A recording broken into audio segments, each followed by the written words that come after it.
നമസ്തേ. ബഡ്ജിസ് വ്ലോഗിൻ്റെ പുതിയൊരു വീഡിയോയിലേക്ക് ഏവർക്കും സ്വാഗതം. പതിവായി വിളക്ക് കത്തിക്കുന്നവരാണ് നാം എല്ലാവരും. ഇവിടെ വിളക്ക് കത്തുന്നത് കണ്ടോ?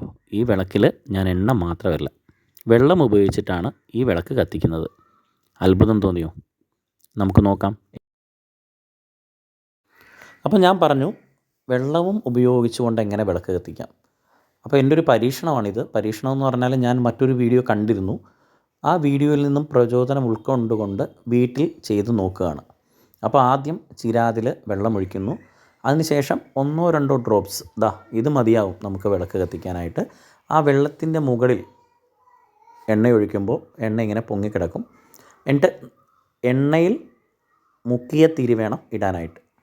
അതിടുമ്പോൾ ശ്രദ്ധിക്കുക, ആ എണ്ണയ്ക്കകത്ത് തന്നെ വേണം ഈ തിരി മുങ്ങിക്കിടക്കാനായിട്ട്, വെള്ളത്തിലേക്ക് പോകരുത്. നമ്മുടെ പപ്പ പറയുന്ന പോലെ ഒന്ന് അങ്ങോട്ടോ ഒന്ന് ഇങ്ങോട്ടോ പോയാൽ എഞ്ചിനും എല്ലാം തവിട് പൊടി എന്ന് പറയുന്ന പോലെ അത് കത്താൻ ചാൻസ് കുറവാണ്. പക്ഷേ എണ്ണയ്ക്കകത്ത് തന്നെയാണ് മുങ്ങിയിരിക്കുന്നതെങ്കിൽ ഇതുപോലെ നല്ല സുന്ദരമായിട്ട് കത്തും. എന്തായാലും അങ്ങേര് പറഞ്ഞ വീഡിയോയിലുള്ളതുപോലെ തന്നെ ഞാനൊന്ന് ശ്രമിച്ചു. സംഭവം സക്സസ്ഫുള്ളായി. ഇനി വീട്ടിന് ചുറ്റും, ഇത് ഞാൻ നേരത്തെ എടുത്തൊരു വീഡിയോ ആണ് കേട്ടോ, ദീപാവലി സമയത്ത് എടുത്ത വീഡിയോ ആണ്. അപ്പോൾ ദീപാവലിക്ക് വീട്ടിന് വെളിയിലൊക്കെ ഇതുപോലെ ചെയ്യാമെന്ന് വെച്ചു. മൺചിരാതെല്ലാം തുളസിയിലും വീട്ടിലുമൊക്കെ വെച്ചു. ഈ പറഞ്ഞ പോലെ വെള്ളം, എന്നിട്ട് ഓരോ ഡ്രോപ്സ് ഓയിൽ എല്ലാത്തിലും ഒഴിച്ചു കൊടുത്തു. അതിനുശേഷം ഞാൻ പറഞ്ഞു, എണ്ണയിൽ നനച്ച തിരി വേണം ഇതിലൊക്കെ ഇടാൻ. ഇടുമ്പോൾ നമ്മൾ പ്രത്യേകം ശ്രദ്ധിക്കണം, ആ എണ്ണയ്ക്കകത്ത് തന്നെ വേണം തിരി പോകാനായിട്ട്.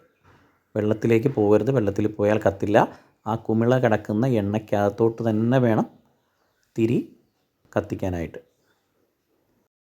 ഇങ്ങനെ ചെയ്യുമ്പോഴുള്ള ഗുണമെന്ന് പറഞ്ഞാൽ, ഒന്ന്, നമുക്ക് എണ്ണയുടെ ഉപയോഗം കുറയ്ക്കാം. 2, ലോങ് ലാസ്റ്റ് ചെയ്യും. അതായത് എണ്ണ മാത്രം ഒഴിച്ചാണ് കത്തിക്കുന്നതെങ്കിൽ 5 മിനിറ്റ് ആണെങ്കിൽ ഇങ്ങനെ ചെയ്താൽ ഏകദേശം 10 മിനിറ്റോളം നമുക്ക് തിരി കത്തി നിൽക്കുന്നതായിട്ട് കാണാൻ സാധിക്കും. എന്തായാലും ഇനിയുള്ള സമയങ്ങളിൽ ഇതുപോലെ കത്തിക്കണമെന്ന് തോന്നിയാൽ ഇതുപോലെ ഒന്ന് ട്രൈ ചെയ്ത് നോക്കുക. ഓക്കേ.